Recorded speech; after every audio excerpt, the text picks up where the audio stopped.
भगवान शिव और भगवान राम में कभी युद्ध जैसा माहौल उत्पन्न होगा, ऐसा कोई भी नहीं सोच सकता था। परंतु किन्हीं कारणों से उनके बीच भी युद्ध हो गया। बात तब की है जब भगवान राम अपना अश्वमेध यज्ञ कर रहे थे और उनका घोड़ा पूरे संसार में भ्रमण कर रहा था। इसी समय उनका घोड़ा वीरमणि के राज्य में जाकर पहुंच गया, जो भगवान शिव का परम भक्त था। परंतु भगवान राम के घोड़े को देखकर वीरमणि प्रसन्न हो गए, क्योंकि वह भी भगवान राम के भक्त थे। परंतु उनके पुत्र के द्वारा भगवान राम का अश्वमेध यज्ञ घोड़ा पकड़ लिया गया और भगवान राम की सेना को युद्ध करने के लिए चुनौती दे दी, जिसका परिणाम यह हुआ कि दोनों सेनाओं के मध्य भयंकर युद्ध छिड़ गया।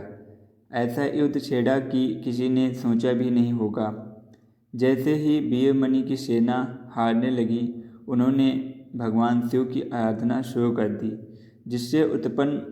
जिससे प्रसन्न होकर भगवान शिव ने अपनी सेना उनके लिए भेज दी। परिणाम यह हुआ कि भगवान राम और भगवान शिव की सेना आमने सामने हो गई। तत्पश्चात भगवान राम भी युद्ध में उतर गए और भगवान शिव भी उनके समक्ष युद्ध में उतर गए। दोनों ही आपस में शस्त्रों और अस्त्रों से युद्ध करने लगे। अंत में भगवान राम ने पशुपाश का सम्मान किया, जिसके बाद भगवान राम बोले कि हे प्रभु, आपने ही मुझे यह वरदान दिया है कि आपके द्वारा प्रदत्त अस्त्र से त्रिलोक में कोई पराजित हुए बिना नहीं रह सकता।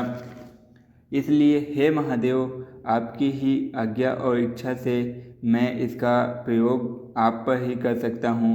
इसे कहकर भगवान राम ने वह दिव्य अस्त्र शिव भगवान पर चला दिया और वह अस्त्र सीधा महादेव के हृदय स्थल में समा गया और भगवान रुद्र इससे संतुष्ट हो गए, जिसके बाद उन्होंने खुश होकर भगवान राम से कहा कि आपने मुझे इस युद्ध से संतुष्ट किया है, एवं दोनों के बीच वह युद्ध वहीं थम गया।